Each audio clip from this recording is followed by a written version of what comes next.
तो पिछले वीडियो में बच्चों हम लोग पढ़ रहे थे मोनोहाइड्रिक एल्कोहल के रासायनिक गुण। मोनोहाइड्रिक एल्कोहल के रासायनिक गुण। मोनोहाइड्रिक एल्कोहल का मतलब यही है कि जिस एल्कोहल में OH समूह की संख्या कितनी हो, एक हो, क्योंकि मोनो माने क्या होता है, एक, तो और इसके पहले क्या लग जाएगा, R। तो मोनोहाइड्रिक एल्कोहल के रासायनिक गुण।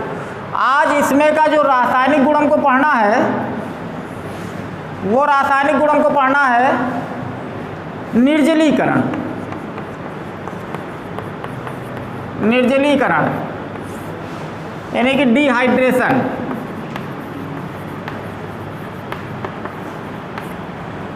तो निर्जलीकरण किसे कहते हैं? निर्जलीकरण का मतलब ये होता है कि इस मोनोहाइड्रिक एल्कोहल में से हमको जल के अणु को क्या करना है, बाहर करना है। तो किसी भी यौगिक में से अगर जल का अणु निष्कासित होगा, बाहर निकलेगा, तो उसको हम क्या कहते हैं, उसका निर्जलीकरण हो गया। जैसे हमने लिख दिया मोनोहाइड्रिक एल्कोहल, अगर ऐसे लिखा जाए RCH2OH,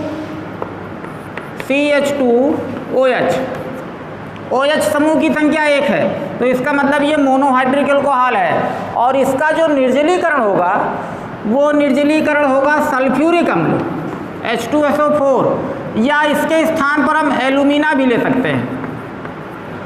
जैसे परीक्षा में आता है कि क्या होता है जब एथिल अल्कोहल को सल्फ्यूरिक अम्ल की उपस्थिति में 170 डिग्री सेंटीग्रेड पर गर्म करते हैं। बहुत इंपॉर्टेंट अभिक्रिया है, बहुत बार आया ये एथिल अल्कोहल।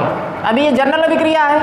एथिल अल्कोहल को सल्फ्यूरिक अम्ल या एल्यूमिना, चाहे ये ले लें चाहे ये ले लें, एथिल अल्कोहल को सल्फ्यूरिक अम्ल अथवा एल्यूमिना की उपस्थिति में 170 डिग्री सेंटीग्रेड पर गर्म किया जाता है। तो होगा क्या इसमें, यहाँ से एक हाइड्रोजन परमाणु इस OH में जुड़ जाएगा, तो ये यहाँ पर क्या बचेगा, RCH, और यहाँ बीच में हो जाएगा डबल बॉन्ड, और यहाँ पर ये हो गया CH2 जो यहाँ पर लगा हुआ था, और इसमें का जो हाइड्रोजन यहाँ पर गया, तो ये क्या बन जाएगा, H2O। यानी कि इसने जल के अणु को क्या कर दिया, निष्कासित कर दिया, निकाल दिया।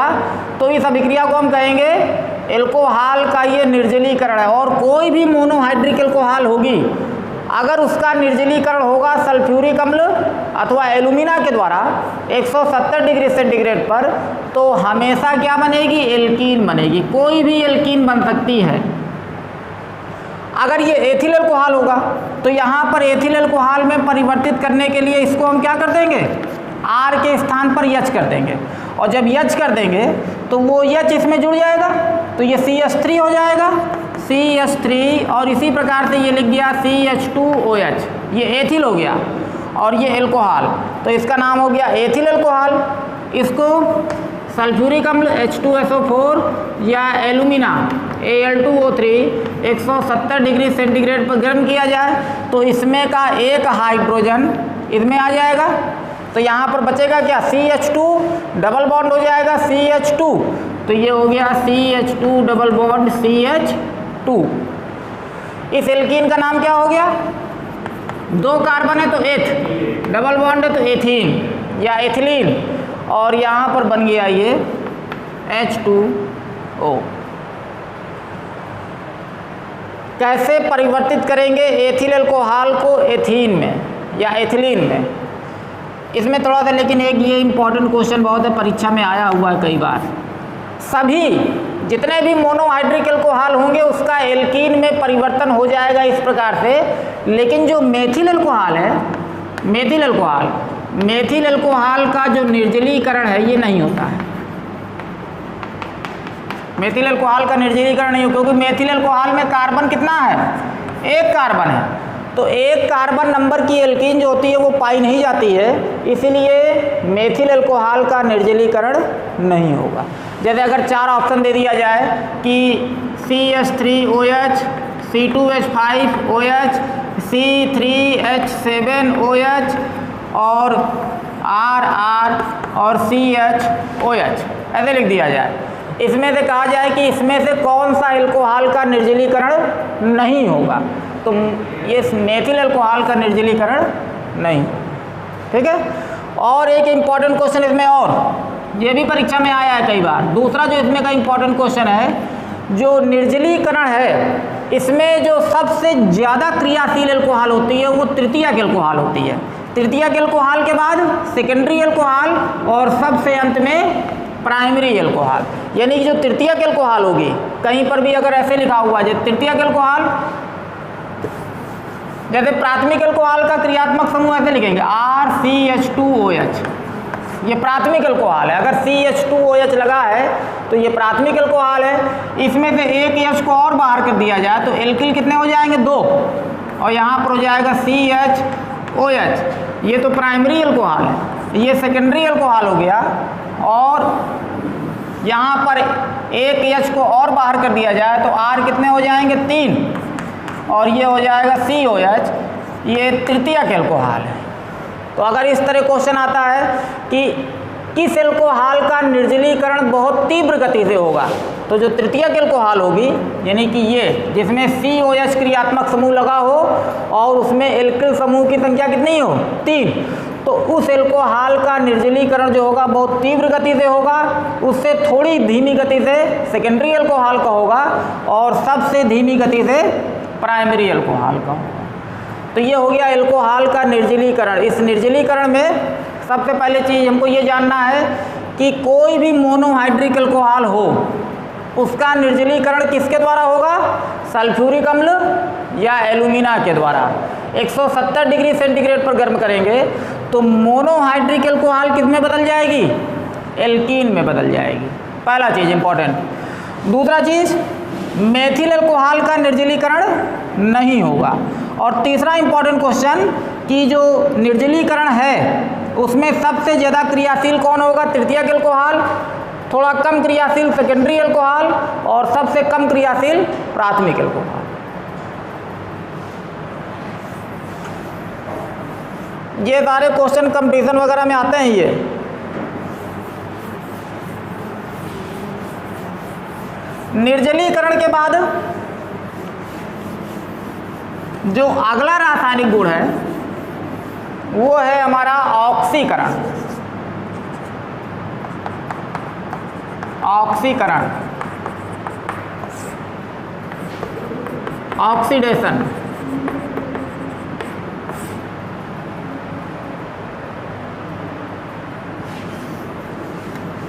तो एल्कोहल का जो ऑक्सीकरण होगा वो ऑक्सीकरण किसके द्वारा होगा?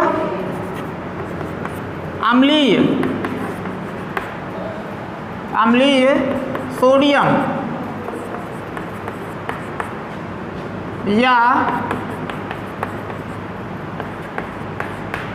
सोडियम या पोटेशियम डाइक्रोमेट के द्वारा। ये सोडियम डाइक्रोमेट है, ये पोटेशियम डाइक्रोमेट है, और ये क्या होना चाहिए? अम्लीय होना चाहिए। या तो इसके द्वारा ऑक्सीकरण होगा या ऑक्सीकरण होगा क्षारीय पोटेशियम परमैंगनेट के द्वारा होगा। इनके द्वारा ऑक्सीकरण होगा। और जब ऑक्सीकरण होगा तो होगा क्या? पहला पॉइंट, जो मोनोहाइड्रिक एल्कोहल है, ये शुरुआत में जब इस चैप्टर को मैंने चालू किया था तो बताया था कि जो मोनोहाइड्रिक एल्कोहल है यानी कि ROH, ये 3 प्रकार की होती है। एक होती है प्राइमरी एल्कोहल, एक होती है सेकेंडरी एल्कोहल, और एक होती है टर्शियरी एल्कोहल। तो जो प्राथमिक एल्कोहल है और सेकेंडरी एल्कोहल है और तृतीयक एल्कोहल है, ये तीनों प्रकार किसमें का है? मोनोहाइड्रिक एल्कोहल का। यानी कि OH समूह की संख्या यहाँ कितनी है? 1। तो OH समूह की संख्या यहाँ भी 1 होगी, यहाँ भी 1 होगी और यहाँ भी 1 होगी। लेकिन अंतर क्या है?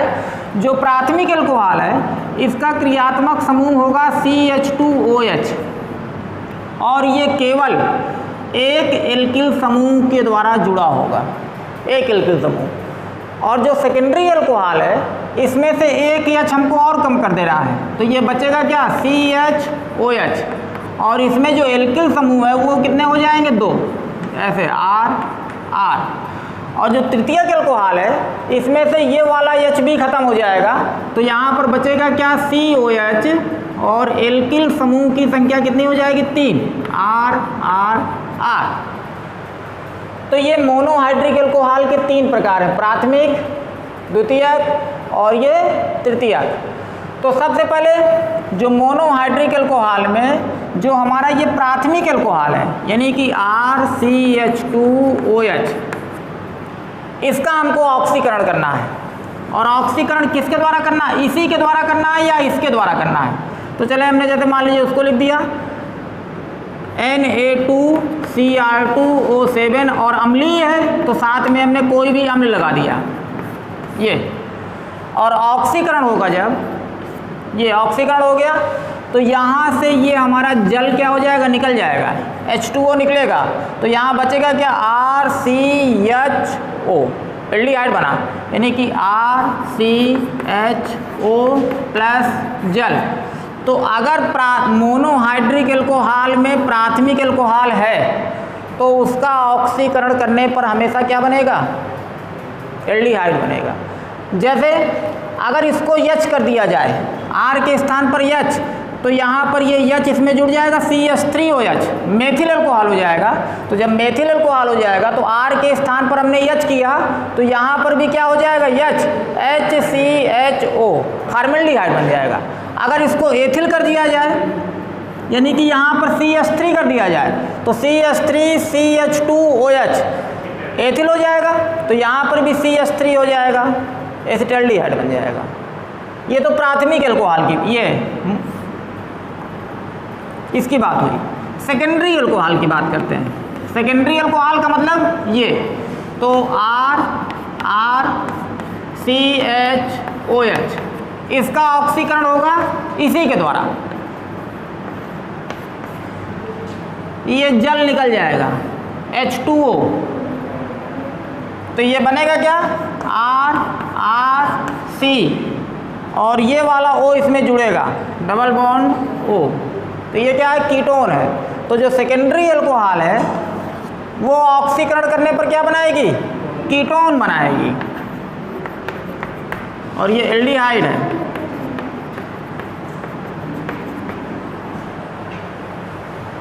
और जो टर्शियरी एल्कोहल है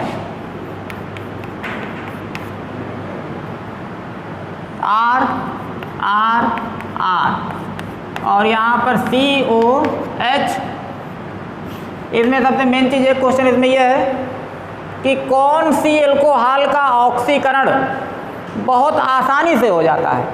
तो जो प्राथमिक एल्कोहल होगा इसका ऑक्सीकरण जो होता है वो सामान्य परिस्थितियों में बहुत तेज़ी से हो जाता है, इसमें थोड़ा समय लगता है। और इसका जो ऑक्सीकरण है, तृतीयक एल्कोहल है, इसका ऑक्सीकरण सामान्य परिस्थितियों में होता ही नहीं है, बहुत कठिनाई से ऑक्सीकृत होगा।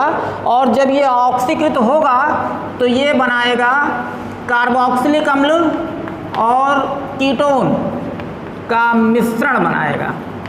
पहली बात तो ये ऑक्सीकृत होगा ही नहीं, और अगर ऑक्सीकृत होगा भी तो बहुत कठिनाई से ऑक्सीकृत होगा और कार्बोक्सिलिक अम्ल और कीटोन का मिश्रण देगा।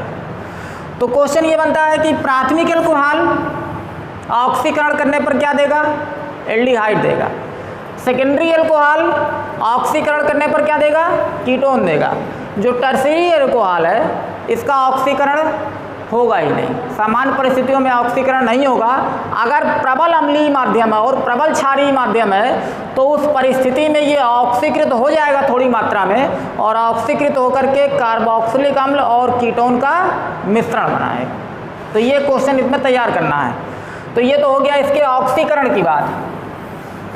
अब एक इसमें इम्पॉर्टेंट अभिक्रिया और है, उसे बोलते हैं हम विहाइड्रोजनीकरण। विहाइड्रोजनीकरण, विहाइड्रोजनी, इसमें पहले क्या शब्द लगा हुआ है? वी का मतलब होता है निकलना। तो विहाइड्रोजनीकरण का मतलब हाइड्रोजन का मतलब हाइड्रोजन, तो हाइड्रोजन का निकलना, ये विहाइड्रोजनीकरण है। कैसे निकलेगा ये? इसी प्रकार से करना हमको। प्राथमिक एल्कोहल लेते हैं पहले, RCH2OH, और इसका विहाइड्रोजनीकरण होगा कॉपर के साथ। 300 डिग्री सेंटीग्रेड पर गर्म करेंगे तो इसका विहाइड्रोजनीकरण होगा, तो हाइड्रोजन निकलेगा।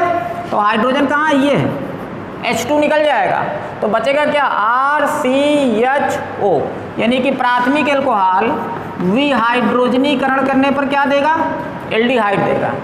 ऑक्सीकरण करने पर भी एल्डिहाइड देगा और विहाइड्रोजनीकरण करने पर भी एल्डिहाइड देगा। दूसरा number secondary alcohol RrCHOH copper 300 degree centigrade पर गर्म करना है तो हाइड्रोजन निकलेगा, ये हाइड्रोजन ये हाइड्रोजन, H2 निकल जाएगा तो बचेगा यहाँ पर क्या? कीटोन। तो ये हो जाएगा RC≡O प्लस H2, कीटोन बन गया। अब इसको ले लेते हैं तृतीयक अल्कोहल।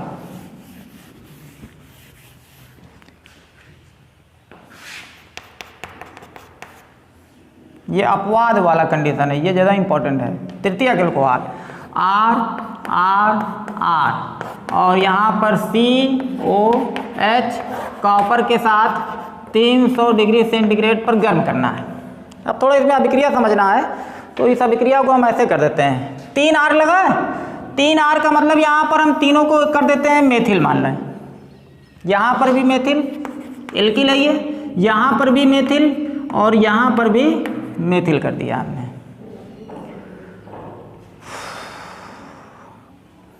और अगर थोड़ा समझाने के लिए ऐसे लिखा जाए तो इसको हम ऐसे करते हैं, COH कर देते हैं और CH3 और CH3। भाई COH हो गया, 1 R 2 R और ये 3 R। अब इसमें होगा क्या? इस OH हो रहा है विहाइड्रोजनीकरण, इसका नाम क्या है? विहाइड्रोजनीकरण। लेकिन यहाँ पर विहाइड्रोजनीकरण ना होकर के निर्जलीकरण होगा तो ये हाइड्रोक्सिल हो गया और इसमें से एक हाइड्रोजन निकल करके यहाँ ऐड हो जाएगा तो यहाँ पर क्या बचेगा? CH2।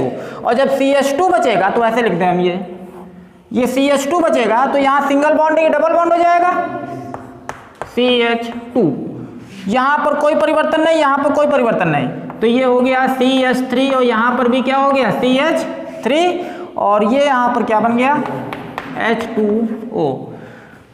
डबल बॉन्ड लगा है, इसका मतलब ये क्या है? एल्कीन है।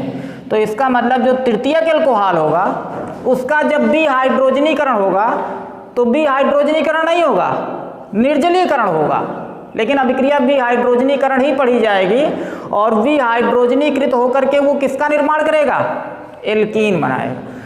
तो सबसे पहला चीज प्राथमिक अल्कोहल का जब विहाइड्रोजनीकरण होगा तो एल्डिहाइड बनेगा, सेकेंडरी अल्कोहल का विहाइड्रोजनीकरण होगा तो कीटोन बनेगा और तृतीयक अल्कोहल का विहाइड्रोजनीकरण होगा तो क्या बनेगा? एल्कीन। ठीक है। ऑक्सीकरण जब होगा तो प्राथमिक अल्कोहल एल्डिहाइड ही बनाएगा, सेकेंडरी अल्कोहल कीटोन ही बनाएगा, लेकिन जो तृतीयक अल्कोहल है उसका सामान्य परिस्थितियों में ऑक्सीकरण नहीं होगा, बहुत जटिलता से ऑक्सीकृत होकर के वो कार्बोक्सिलिक अम्ल और कीटोन का मिश्रण बनाएगा। ठीक है। तो जैसे एक क्वेश्चन ये भी आता है कि प्राथमिक द्वितीयक और तृतीयक अल्कोहल में विभेद करने का परीक्षण लिखिए, तो इन दोनों को ऑक्सीकरण विधि और ये विहाइड्रोजनीकरण विधि इसको हम लिख सकते हैं वहां पर, क्योंकि अंतर है कि नहीं है। ये भाई जैसे मान लीजिए 3 बोतल है, एक में प्राथमिक, एक में द्वितीयक और एक में तृतीयक अल्कोहल रखा है, तीनों का रंग वगैरह एकदम सेम है। कैसे पहचानेंगे कि इसमें प्राथमिक है, इसमें द्वितीयक है और इसमें तृतीयक है? तो प्राथमिक अल्कोहल वही होगा जब उसका विहाइड्रोजनीकरण होगा तो एल्डिहाइड बने, सेकेंडरी अल्कोहल कीटोन बनाएगा और जो तृतीयक अल्कोहल है वो एल्कीन बनाएगा। ठीक है। तो ये मोनोहाइड्रिक अल्कोहल के रासायनिक गुण आज पूरी तरह से समाप्त हो गए।